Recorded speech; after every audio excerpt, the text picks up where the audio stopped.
자, 이번 대통령 선거에서요, 트럼프 전 대통령이 만일 당선되면 주식이 더 크게 상승할 것이다라는 전망 많이 나오고 있습니다. 실제로 제가 어제 전해드렸죠. 이틀 전에 주식 엄청나게 올랐다고요. 그게 다 트럼프 당선 가능성을 생각했기 때문에 발생한 일이다 말씀드렸고요. 그리고 이제 이건 궁극적으로 이제 그렇게 당선이 되면 발생할 것을 미리 한번 생각해 보는 겁니다. 주식 상승, 그리고 이제 금값 상승, 또 그리고 비트코인 시세가 크게 오를 것이다 라는 이제 전망이 나오고 있습니다. 그러면 여러 가지로 봤을 때 트럼프가 당선돼야 되겠네, 뭐 단순히 그렇게 생각하기는 어렵고요. 반면에 또 해리스 부통령이 당선되면 생각할 수 있는 것도 있습니다. 해리스 후보가 당선이 되면 뭘 생각할 수 있느냐? 금리가 낮아져서 주택 관련 비용이 많이 하락할 것으로 관측이 됐습니다. 그럼 딸랑 그거 하나? 라고 생각하실 수 있는데, 사실 이제 주택 관련 비용이 하락한다, 뭐 금리가 내려간다 그러면 또 거기서 또 전반적으로 발생하는 여러 가지 그 경제적인 여파는 또 그거 외에도 상당히 많이 있죠. 그래서 뭐 단순히 이 후보가 당선되는 게 좋아, 저 후보가 당선되는 게 좋아, 그래서 한마디로 생각할 수는 없는데, 이제 굳이 구체적으로 들여다보면 그렇다는 것입니다. 자, 경제학자 미국의 350명을 대상으로 실시한 조사 결과인데요. 응답자의 38%는 트럼프가 당선되면 대형주 중심의 그 S&P 500 지수가 향후 1년간 올해 평균 수익률이 2%인데 그 2%를 넘어서는 수준으로 가파르게 상승세를 보일 것이다. 그렇게 얘기를 했습니다. 그렇게 전망을 했습니다. 그리고 이제 법인세 인하해 준다 그랬잖아요. 트럼프는 뭐 공화당이 대부분 그렇듯이 또 규제 완화 등 소위 친기업 정책을 펴는 트럼프 전 대통령이 당선될 경우에 기업 이익이 이제 더욱 증가할 것이다라는 전망이 나타나기 때문에 그 주식이 또 이제 올라갈 가능성이 있다, 그런 얘기입니다. 그리고 이제 금 가격도 오르고 비트코인도 오른다라는 것인데, 이 금과 비트코인은 트럼프 전 대통령이 그 당선 시에 여러 가지 이유 때문에 이제 뭐 상승세를 예상하고 있습니다. 어제 말씀드렸다시피 비트코인은 트럼프 전 대통령이 한 몇 년 전에는 비트코인을 막 사기다 그리고 욕하고 그랬어요. 근데 최근에는 그 트럼프 전 대통령 아들들이 또 비트코인 관련된 사업을 많이 합니다. 그래서 본인이 당선되면 아들 때문이라도 비트코인을 좀 이렇게 얘기해 줄 것이다. 실제로 이제 몇 달 전부터 선거 유세 다니시면서 트럼프 전 대통령은 비트코인도 나는 백업 해주겠습니다, 지원해 주겠습니다, 이런 얘기를 하면서 과거 몇 년 전에 사기라고 했던 것과 입장을 바꿨습니다. 그래서 실제로 비트코인도 트럼프의 당선 시 계속해서 가격 상승을 예상해 볼 수 있다는 것입니다. 응답자의 57%는 트럼프 전 대통령 당선 시에 또 금값도 더 뛸 것으로 전망했습니다. 자, 반면에 해리스 후보가 당선이 되면 주택 비용이 하락할 것으로 조사됐는데요. 응답자들은, 그러니까 경제학자들은 해리스 부통령이 승리할 경우에 30년 만기 모기지 고정금리가 현재는 평균 6.54% 수준인데, 요건 평균입니다. 그거보다 조금 더 높은 경우도 있고, 뭐 한 5%밖에 안 되는 그런 모기지도 있고, 요건 근데 평균이 한 6.5% 정도가 지금인데, 해리스 부통령이 당선되면 한 1년 정도 후가 되면 평균이 5.5. 이렇게 지금보다는 한 1%포인트 이상 금리가 하락할 것이다, 이렇게 예상을 했습니다. 자, 비트코인의 경우도 이제 마찬가지 여러 가지 생각해 볼 수 있는데, 트럼프 전 대통령 승리 시 예상치의 중간값 기준으로 본다면 트럼프가 당선되면 비트코인은 올 연말에 한 8만 달러, 지금 한 7만 2천 달러를 넘어섰거든요. 올 연말에 8만 달러까지 갈 수도 있다, 뭐 이런 전망도 나오고 있습니다. 현재 그 비트코인 가격, 뭐 일주일 전만 해도 6만 7천, 뭐 6만 8천 그랬는데, 어제 급격히 상승해서 7만 2천 막 때리고 올라갔죠. 자, 해리스 부통령 당선 시에는 비트코인 시세가 연말에 6만 5천 달러 선으로 좀 더 지금보다 하락할 것으로 경제학자들은 그렇게 전망을 했습니다. 뭐 어떤 게 좋다 나쁘다 이런 걸 떠나서 그렇게 전망을 했다라는 것인데, 일단 눈에 보이는, 그리고 당장 내 앞에 어떤 이익은 여러분의 경우는 어떤지 모르겠습니다. 뭐 집과 관련된 일들이 좀 많으신 분들은 오히려 뭐 해리스 쪽이 유리할 수 있겠고, 나는 뭐 이제 집 다 샀고 더 이상 집 살 일도 없고 나도 뭐 됐고 뭐 우리 애들도 집 다 샀고, 그래서 집 관련 어떤 거래는 당분간 없을 것 같아, 뭐 이러는데, 또 비트코인이나 주식은 좀 갖고 계신 이런 분들은 트럼프를 좀 선호할 수도 있을 겁니다. 정치적인 거 떠나서요, 경제적인 측면에서 그런 면으로 이 경제학자들이 그렇게 전망을 했다라는 내용을 전해드립니다. 자, 한국계 정치인들의 이번 대선의 행보도 주목이 되고 있습니다. 그래서 제가 좀 이번에 한국계 정치인과 한인 정치인들을 조금 좀 축약해서 모아서 한번 간추려 볼까 합니다. 자, 민주당 소속의 뉴저지 3선 하원 의원 앤디 김 의원은 연방 상원 지금 도전하는데 어제 말씀드렸죠. 당선이 유력합니다. 지금 매우 큰 변수 없으면 당선될 것 같습니다. 올해 6월 뉴저지주 프라이머리 그 예비 선거에서 민주당 후보 자리를 거머쥔 그 앤디 김 의원은 당선될 경우에 한국계 최초의 연방 상원 의원이라는 역사를 쓰게 됩니다. 여러분들 기억하시죠? 김창준 전 의원. 그 김창준이라는 이름을 들으면 한국계 최초의 연방 의원 이렇게 생각하는데 사실은 연방 하원 최초 의원이고요. 연방 상원은 지금까지 아무도 없었잖아요. 그런데 이제 앤디 김이 그 역사를 또 새로 쓰게 된다는 것입니다. 자, 그리고 한국계 여성 하원 의원은 지금 3명입니다. 소위 3인방이라고 말하는데 나란히 지금 3선에 도전하고 있습니다. 참고로 그 하원은 임기가 2년입니다. 자, 본명, 그 리걸 네임은 아니지만 그 중간에 쓰는 이름 그리고 집에서 쓰는 이름 중에서 이게 순자라는 이름을 갖고 있는 그 의원이 있습니다. 바로 메릴린 스트릭랜드 의원입니다. 이제 흑인계 혼혈인데요. 이제 메릴린 스트릭랜드 의원. 메릴린 순자 스트릭랜드 의원. 이분은 이제 민주당 소속입니다. 워싱턴주 10지구에서 3선에 도전하고 있습니다. 자, 그리고 캘리포니아주에서는요, 공화당 소속의 영김 의원, 그리고 역시 같은 공화당의 미셸 박 스틸 의원도 역시 3선을 향해 가고 있습니다. 그리고 이제 민주당에서는요, 데이브 민 후보가 또 있고요, 또 데이빗 김, 사실은 데이브도 데이빗이에요. 뭐, 데이빗이 한국 사람들 많이 쓰죠. 그런데 이제 데이빗을 좀 줄여서 그냥 편하게 부를 때는 데이브, 뭐 이렇게 하잖아요. 데이브 민 후보, 그리고 데이빗 김 후보. 이 두 사람도 도전장을 하원에 냈습니다. 한인사회에서는 이번 선거를 통해서 역대 최다 한국계 연방 하원의원이 탄생할 수 있다는 기대감입니다. 이 사람들이 다 다시 당선이 되면 3인방, 여성 3인방 플러스 데이브 민, 데이빗 김, 뭐 5명이 될 수도 있고요. 거기다가 연방 상원의원까지 1명 나올 수 있고, 뭐 연방을 우리 한인계 의원들이 아주 뭐 좌지우지 하면서 뭐 이제 얼마나 재밌겠어요. 막 회의하러 다니고 뭐 그러면은 당은 달라도 같은 한인계 의원들이 뭐 갑자기 지나면서 한국말로 김 의원님 오랜만에요. 뭐 내일 뭐 식사나 합시다. 미국 연방 의회에서 그렇게 인사하고 지나갈 수 있다라는 건 정말 상상만 해도 뭐 가슴이 막 뜁니다. 정말 벅찹니다. 그런 일이 이번 선거 끝나면 당연히 있을 가능성이 매우 높습니다. 지금 다 대거 하원에 진출할 수 있습니다. 네, 일론 머스크가 테슬라 CEO 일론 머스크가 한국에 대해서 한 얘기가 있습니다. 어제 현재 출산율을 기준으로 한다면 한국의 인구는 지금보다 약 3분의 1 이하로 급격히 떨어져서 한국의 인구 소멸이 이어질 것이다 라고 그런 말을 했습니다. 자, 일론 머스크가 뭐 한국에 대해서 딴 여러 가지 말도 할 수 있지만 이제 인구와 관련돼서 얘기한 것은 한국의 인구 감소가 전 세계 어느 나라보다도 지금 가장 급하기 때문에 한국 인구를 지금 샘플 케이스로 얘기한 것 같아요.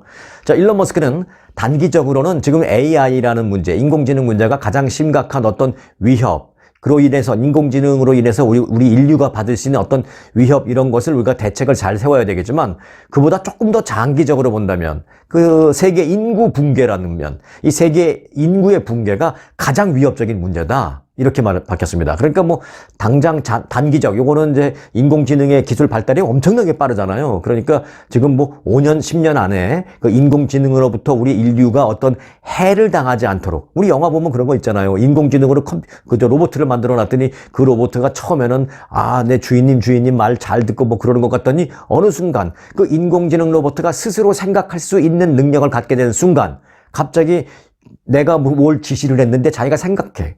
이거는 좀 부당한 명령, 부당한 지시를 나한테 내리네? 하면서 그 말을 듣지 않기 시작하면서 더 나아가서 영화에 따르면 막 자기들끼리 반발도 일으키고 폭동도 일으켜서 오히려 우리 인류를, 사람들을 지배하는 그러한 최악의 시나리오까지는 그런 영화에 이제 그런 거 있잖아요. 근데 그런 것을 당하지 않기 위해서 우리가 인공지능 AI 기술적인 그런 문제를 대책을 잘 세워야 되는 게 당장 5년, 10년 우리가 세워야 되는 문제지만 5년, 10년이 아니라 뭐 한 30년, 50년 정도의 조금 더 장기적인 문제로 본다면 그것보다 세계 인구의 붕괴가 가장 위협적인 문제다. 그렇게 말했습니다.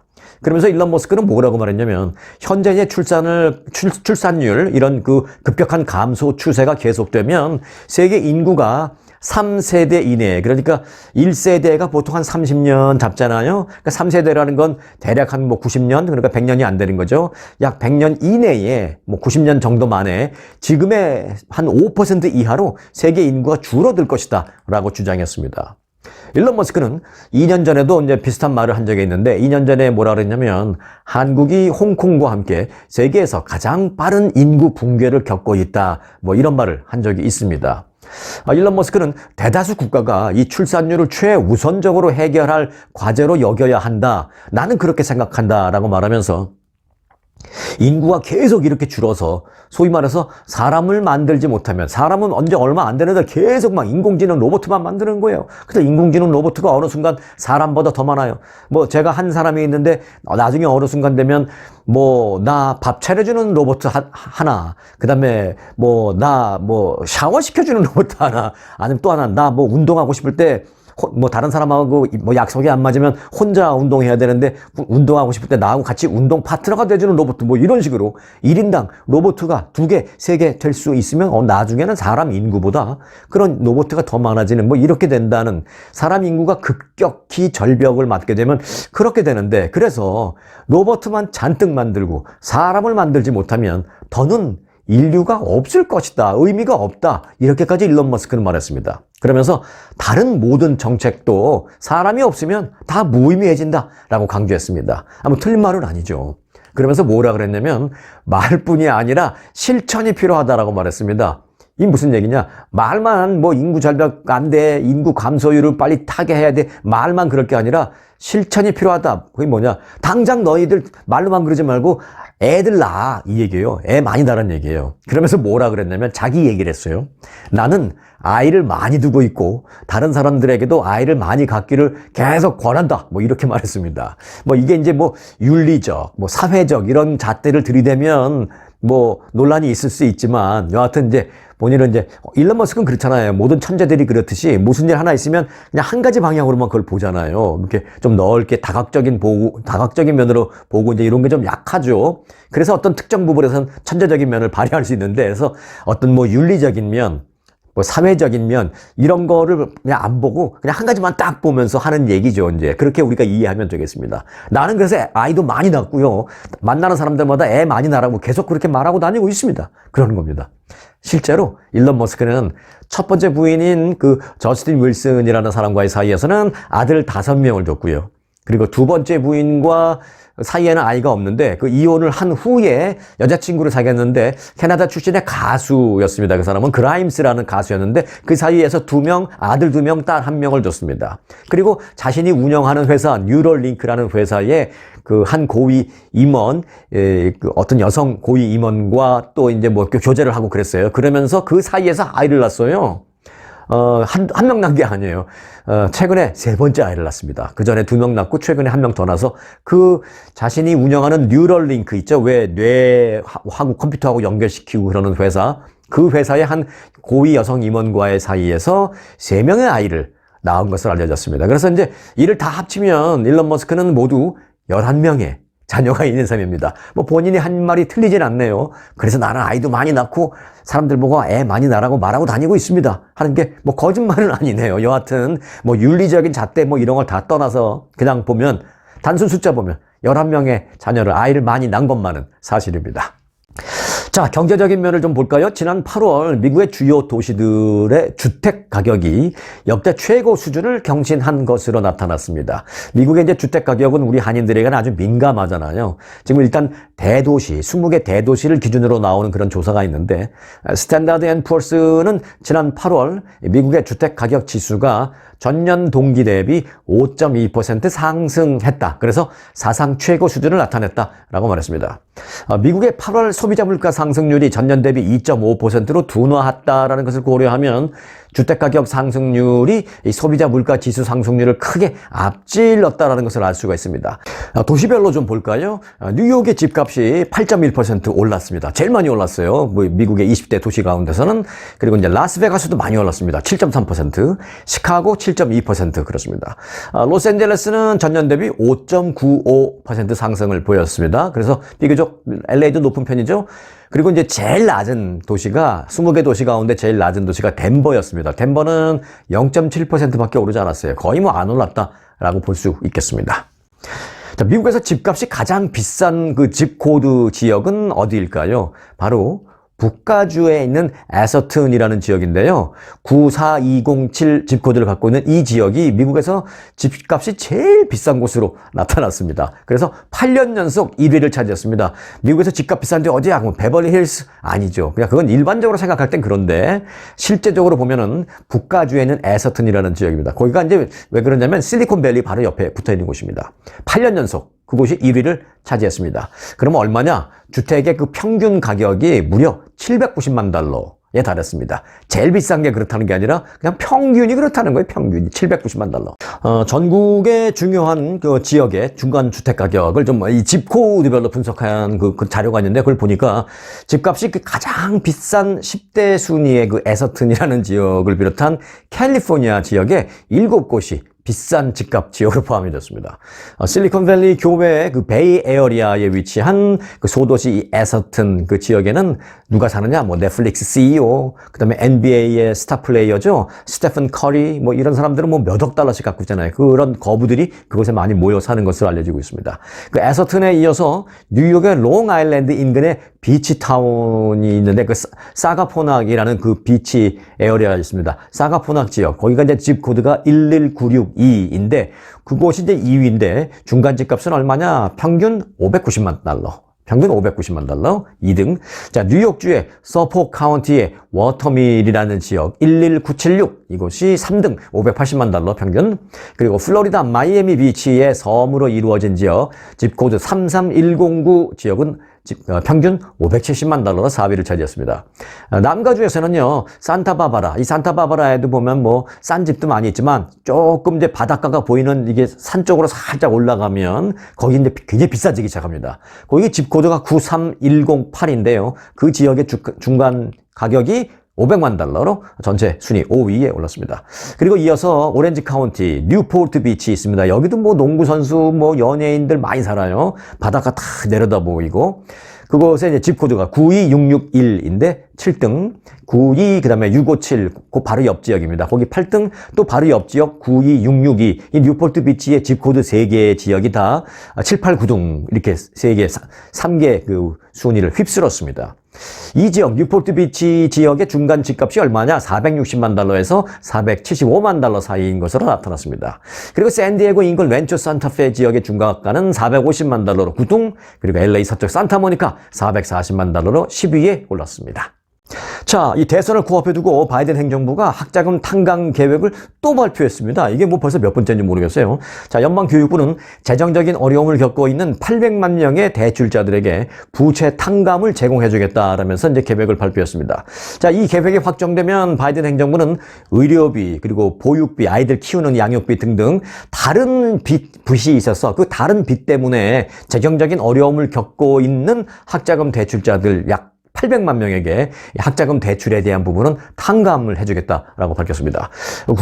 구체적으로는 앞으로 이제 2년 이내에 대출을 상환하지 못할 확률이 80%라고 판단되는 대출자의 그 부채가 탕감될 전망입니다. 그러면 앞으로 내가 그 80% 드는지 안 드는지를 어떻게 알아요? 이건 이제 각종 서류를 제출해보면 알죠. 각종 서류를 제출해서 거기서 나라에서 이제 심사를 해서 이 사람들은 뭐 그 앞으로 점점 빚을 갚을 능력이 안 되네라고 판단하면은 결국은 탕감해주겠다라는 것입니다. 자, 이 미국 입국 비자가 앞으로 대폭 빨라질 전망입니다.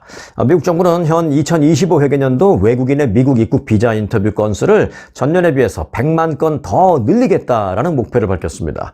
토니 블링컨 국무장관은 역대 가장 많았던 지난 회계년도보다 더 많은 비자 인터뷰를 이번 회계년도에 하겠다라고 말했습니다. 블링컨 장관은 앞으로 이제 2026년 축구 북중미 월드컵, 그리고 2028년 LA 올림픽, 그리고 2031년 럭비 월드컵 등이 열린다라는 것을 다시 말했습니다.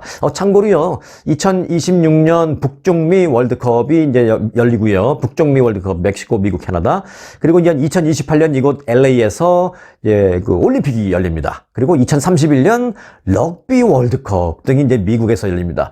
자, 그래서 토니 블링컨 장관은 미국에서 열릴 이런 대형 스포츠 이벤트와 관련해서 미국을 찾을 사람들이 제때 비자를 받을 수 있도록 하겠다라고 말했습니다.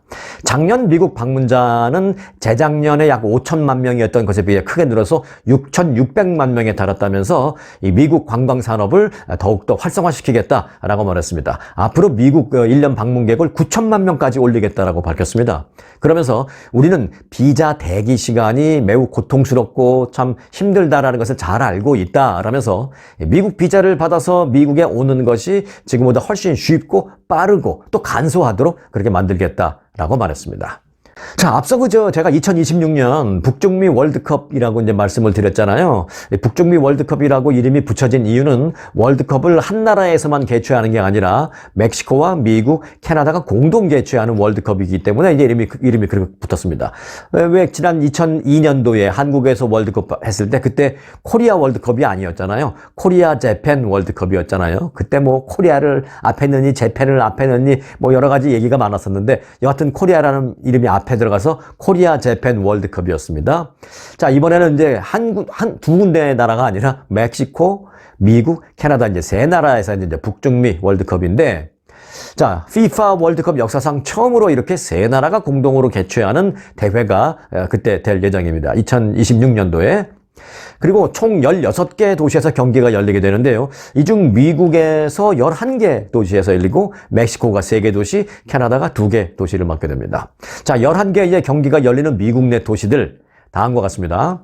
조지아주의 애틀란타, 그리고 매사추세츠주의 보스턴, 텍사스주 달라스, 텍사스주 휴스턴, 미주리주의 캔자스시티, 캘리포니아주의 LA, 그리고 LA는 참고로 그 LA 한인타운과 아주 뭐 한 15분 정도 거리에 있는 소파이 스테디움이라고 아주 어마어마하게 지은 지 뭐 한 2년 얼마 안 된 아주 최신형의 멋진 도움형 스테디움인데, 그 소파이라는 게 SOFI인데 이게 뭐 융자 해주고 론 해주고 하는 그런 회사 이름이에요. 거기가 이제 스폰서죠. 그 회사 이름을 써서 소파이 스테디움이라고 하는데, LA에서는 그 소파이 스테디움에서 경기를 엽니다. 한인들도 가기 아주 좋아요. 웬만한 한인분들 거기 뭐 20-30분이면 다 갑니다. 그리고 이미 거기 가본 한인분들도 많이 계시고요.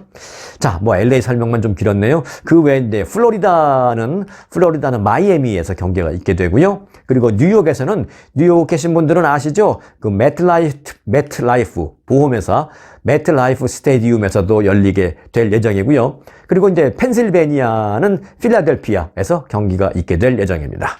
그리고 북가주 얘기는 안 했네요. 북가주의 그 샌프란시스코에서도 경기가 있을 것이고요. 그리고 시애틀 계신 분들 많이 계시죠? 이 워싱턴주 시애틀에서도 경기가 있을 예정입니다. 자, 이 도시들은요, 경기장의 뭐 인프라라든지 뭐 숙박시설, 그리고 접근성 등등 여러 가지 조건들을 다 충족시킨다라는 판단을 받아서 이 FIFA 측으로부터 최종 개최 지역으로 선정이 됐습니다. 미국 내 11개 도시를 돌아다니면서 경기를 하게 됩니다. 월드컵 경기. 자, 이렇게 많은 도시를 돌면서 월드컵이 열리기 때문에 흥행면에서도 그렇고 해당 지역의 어떤 경제 활성화에도 큰 도움이 될 것으로 기대됩니다. 저는 그 LA의 경기는 당연히 보러 가고 싶고요. 가능하다면 북가주 샌프란시스코 경기도 가서 보고 싶고, 최소한 시애틀 정도까지는 좀 직접 가서 보고 싶은 그런 기대감을 갖고 있습니다. 한번 시도를 해보겠습니다. 네.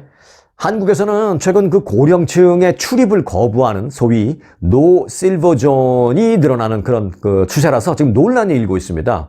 한 샘플 케이스가 엊그저께 보도가 됐는데요. 올해 68세인 A씨는 지난 1월 서울 강남의 스포츠센터에서, 그러니까 헬스센터에서 짐이죠. 미국으로 보면 이제 짐에서 1년 회원권 등록을 하러 갔다가 거절을 당했습니다. 내 돈 주고 회원권 사겠다는데 안 팔겠다는 거죠. 이유는 나이가 많아서였습니다. 65세 이상 고령자는 안전사고 관리가 어렵다라는 게 그 스포츠센터 측의 입장이었습니다. 안전요원을 배치해도 고령자 사고가 계속 발생해서 자신들 운영이 너무 어렵다. 뭐 이런 얘기를 합니다. 하지만 이제 이에 대해서 국가인권위원회, 그러니까 한국 정부의 국가인권위원회는 스포츠 시설의 65세 이상 회원 가입 제한은 차별이다라고 밝혔습니다. 에이지 디스크리미네이션이라는 것이죠. 한편 이제 한국에서는요, 이 노 실버존, 노인들이라고 좀 그러네. 조금 나이가 많다고 못 들어오게 하는 노 실버존 논란은 그런데 이번이 처음이 아닙니다. 지난해 한 그 프랜차이즈 카페 종업원이 고령자에게 너무 그냥 커피 한 잔 시켜놓고 너무 오래 앉아있다 라면서 당신들 때문에 이 나이 많은 어르신들이 이렇게 뭐 3명, 4명 앉아갖고 하루 종일 있으니까 젊은 사람이 들어오지 않습니다. 그래서 좀 나가주세요. 라고 해서 논란이 인 적이 있었습니다. 그래서 결국은 이제 문제가 되자 그 본사 차원에서 뭐 사과를 하긴 했는데 뭐 계속 논란은 일고 있는 거죠. 그리고 이제 그때 자, 이참에 우리도 한번 그럼 노 실버존 같은 거 한번 생각해보자. 찬반 논란이 그때부터 일기 시작했습니다. 또 다른 예로는요, 대구의 그 4성급 호텔 헬스장에서는 76세 이상 고령자는 입장 금지! 이걸 딱 써붙여서 또 논란이 되기도 했었습니다. 시민들의 반응은 엇갈리고 있습니다. 헬스장이나 카페에서 크게 떠드는 노인들을 자주 봤다라면서 그래서 나는 가기 싫다 뭐 이렇게 얘기하면서 노 실버존을 찬성한다는 사람들도 있고요. 또 이 할머니 할아버지들이 앉았는데 이 젊은 사람들이 지나가면 괜히 쓸데없이 뭐 불쾌한 농담, 뭐 이상한 재미도 없는 아재 개그 이런 거 하면서 젊은 사람들한테 괜히 한마디라도 해보려고 말 걸고 막 이런 게 난 너무 싫어서 가기 싫다 뭐 이런 말을 하는 젊은이들도 있었습니다. 그래서 노 실버존 본인들은 찬성한다라는 그런 그 사람들 반응도 있었습니다. 반면에 고령화 시대에 노인 차별이라는 것은 말도 안 된다. 라는 그런 반응도 물론 많이 나오고 있는 그런 상황입니다. 노인 혐오가 커질까봐 우려된다라는 그런 목소리도 지금 한국에선 적잖이 들리고 있습니다. 왜냐하면 노인 인구들은 많아지는데 혐오되는 분위기가 많아지면 이게 심각한 문제가 되기 때문이죠. 특정 연령과 특정 집단을 부정하고 배제하기보다는요, 사회적으로 관용적인 그런 분위기를 좀 전반적으로 만들어가고 좀 배려하려는 그런 마음이 필요할 것 같습니다. 65세, 요즘 노인도 아니죠. 70세도 노인 아닙니다. 다들 건강하시고 그렇습니다. 단 그분들이 한국에서 젊은이들 상대로 좀 보고 싶지 않은 그런 불편한 행동, 불편한 말들 뭐 이런 것만 안 하고 같이 매너를 지키면서 있는다면 얼마든지 그게 헬스센터든 카페든 얼마든지 공존이 가능한데 여기서 이제 서로 어떤 매너, 상대방을 배려하는 이런 마음, 이런 게 부족했을 때 서로 대립이 생기는 것 같습니다. 정말 이럴 때일수록 노인이든 젊은이든 서로 상대를 배려하고 제가 좋아하는 그 영어 단어가 몇 개가 있다 그랬죠. 그 중에 하나가 이제 리스펙트라는 것인데 노인분들은 노인분대로 젊은 사람들 그들의 어떤 생각이나 마음을 좀 리스펙트 해주는 그런 마음, 또 젊은이들은 노인들을 좀 리스펙트 해주는 그런 마음, 이런 그 배려하는 마음이 정말 필요할 때인 것 같다. 라는 생각을 하게 됩니다. 오늘 리스펙트라는 단어를 여러분들에게 던지고 오늘 영상은 여기서 마칩니다. 대통령상 수상에 빛나는 초특급 아주 투어 모국 관광. 아주 모국 관광의 인기 비결은 전 일정 5성급 호텔의 럭셔리 숙박. 아주만의 27인승 VVIP 버스. 엄선된 맛집들이 선사하는 최고의 식사. 고객들의 표정이 증명하는 아주 단독 모국 관광은 그 누구도 따라할 수 없는 최고 인기 관광입니다. 건강검진도 모국 관광과 함께 하시면 훨씬 더 편리합니다. 모국 관광도 역시 아주 좋은 아주 투어.